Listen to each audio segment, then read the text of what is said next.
ओम शांति। सभी भाई बहनों का इस मुरली मंथन में बहुत बहुत स्वागत है। बहुत बहुत शुक्रिया आप सभी का। ऐसे ही मुरली पढ़ते रहिए और इस विश्व को पावन बनाते रहिए। आप सभी का योगदान बहुत महत्वपूर्ण है।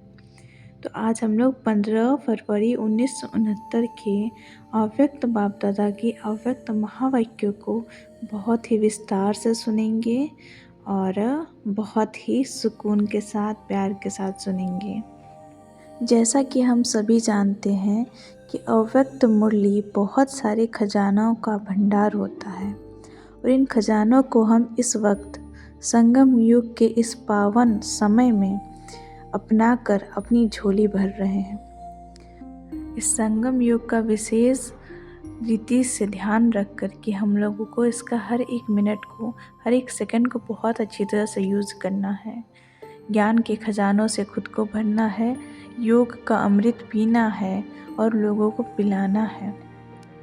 और इसी के साथ आज हम लोग मुरली पढ़ते हैं। तो शिवरात्रि के अवसर पर अव्यक्त बाप दादा के महावाक्य है ये। तो देखते हैं इस मुरली में बाप दादा हमसे क्या कहते हैं। ठीक है, तो शुरू करते हैं। आज किसके स्वागत का दिन है? बाप दादा पूछ रहे हैं, बाप और बच्चों का। परंतु कई बच्चे अपने को भी भूले हुए हैं, तो बाप को भी भूला दिया है। आज की दिन वह स्वागत है जैसे पहले होती थी। कितनी तारे आती थी, तो भूला ना। बाप जब है ही तो फिर भूलाना कहाँ तक। यह है निश्चय, यह है पढ़ाई। जब पढ़ाई कायम है तो वह कार्य भी जैसा का वैसा चलता रहेगा। वह निश्चय नहीं तो कार्य में भी जरा बच्चे अपने मर्तबे को समझते हैं कि मैं किसका बच्चा हूँ। बाप सदा है तो बच्चे भी सदा है, परंतु देह अभिमान अपने स्वधर्म को भुला देता है। भूलने से कार्य कैसे चलेगा? तो इस महावाक्य से बाबा कहना चाहते हैं कि बच्चे, आज तो शिवरात्रि है, लेकिन शिवरात्रि की अगर बात करें तो ये जन्मदिन किसका है, तुम्हारा या मेरा? हालांकि ये जन्मदिन बाप का भी है, हमारा भी है। क्यों? क्योंकि शिवरात्रि वो घोर कलयुग है जब स्वयं परमात्मा आकर के हम सारे बच्चों का उजागर करते हैं। तो जब बाप प्रत्यक्ष हुए बच्चों के सामने, तभी तो बच्चे भी प्रत्यक्ष हुए बाप के सामने, अर्थात सबके सामने। तो दोनों की प्रत्यक्षता साथ साथ हुई। इसीलिए शिवरात्रि दोनों का पर्व है, दोनों के जन्म का पर्व है।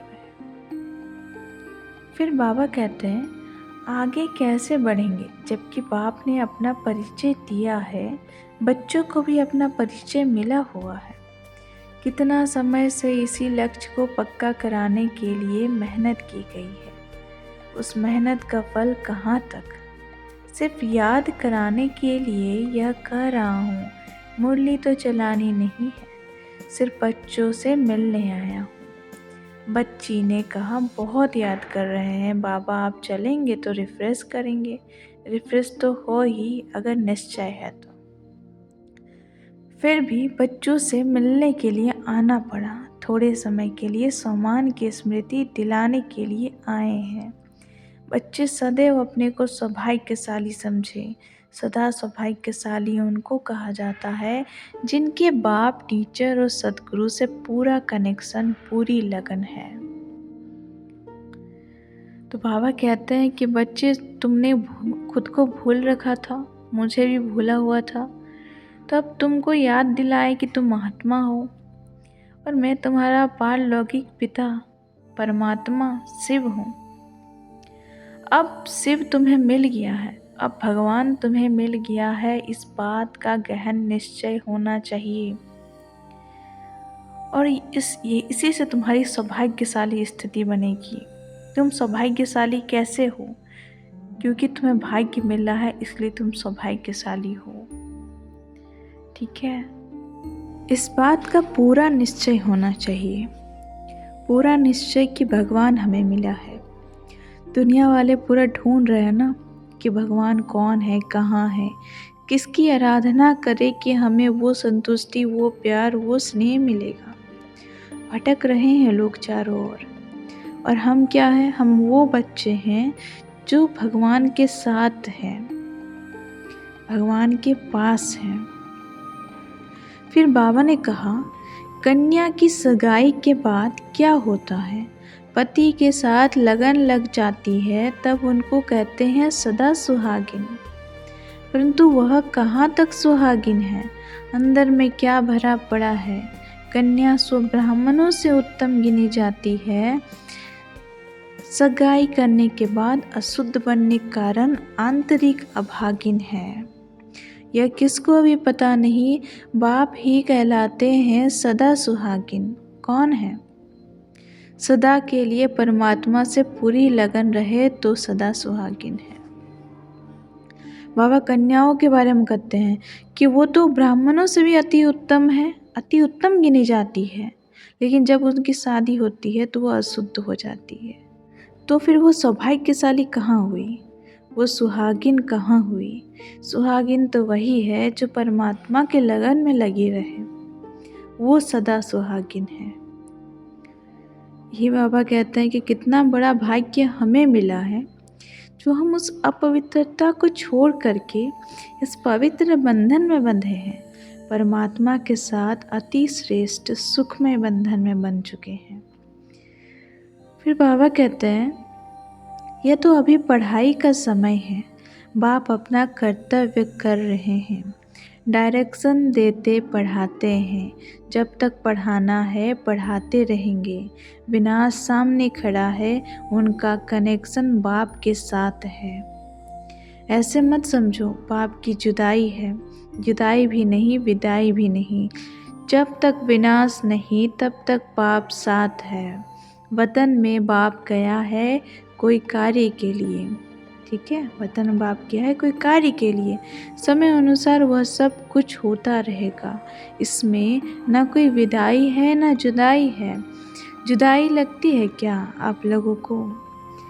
तुमने विदाई दी थी, अगर विदाई दी होगी तो जुदाई भी होगी, विदाई नहीं दी होगी तो जुदाई भी नहीं होगी। वाह वाह वाह! ये ड्रामा के अंदर पार्ट चलता रहता है। तो ये हम सबको निश्चय है और निश्चय होना चाहिए कि जब तक विनाश ना हो, बाप दादा हमारे साथ है। अभी हमने उनको विदाई नहीं दी है, और विदाई नहीं दी है तो जुदाई भी नहीं हुई है।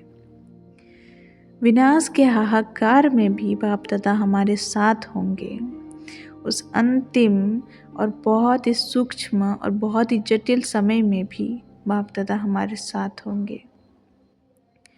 जब पूरी सृष्टि रोएगी, बिखलाएगी, तब भी बाप दादा हमारे साथ होंगे और हम शांत स्वरूप होकर रहेंगे। कितनी सौभाग्यशाली की बात है। फिर बाप दादा कहते हैं कि बाप का खेल चल रहा है, खेल में खेल चलता रहेगा, आगे तो बहुत ही खेल देखने हैं। इतनी हिम्मत है? पूछ रहे हैं बाबा, वो विनाश का दृश्य देखना होगा ना, तो बोले इतनी हिम्मत है? जब हिम्मत रखेंगे तब बहुत देखेंगे, आगे बहुत कुछ देखना है, परंतु कदम को संभाल संभाल कर चलाना है।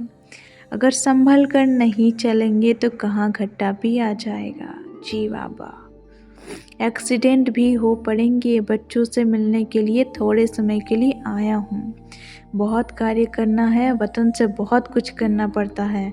बच्चों की भी दिल पूरी करनी पड़ती है तो भक्तों की भी दिल पूरी करनी पड़ती है। सभी कार्य काम पर ही होते हैं। बाप का परिचय मिला, खजाना लॉटरी मिली, अभी बच्चों की सर्विस पूरी की, वतन से अभी सबकी करनी है।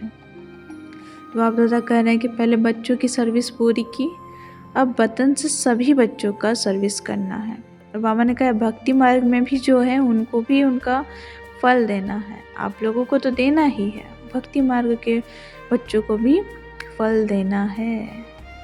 और बाबा ने क्या कहा कि बहुत सारे कार्य हैं और हमारा क्या कार्य है ये हम देख लें कि हम इतने हिम्मतवान बने कि वो अंतिम दृश्य को भी बहुत ही नम्रता और शांति के साथ देखें और ऐसे शक्तिशाली गुणवान बने कि हर एक कदम में संभल संभल कर चलें, क्योंकि हमारा एक पाँव फिसला और हम नीचे गिर सकते हैं।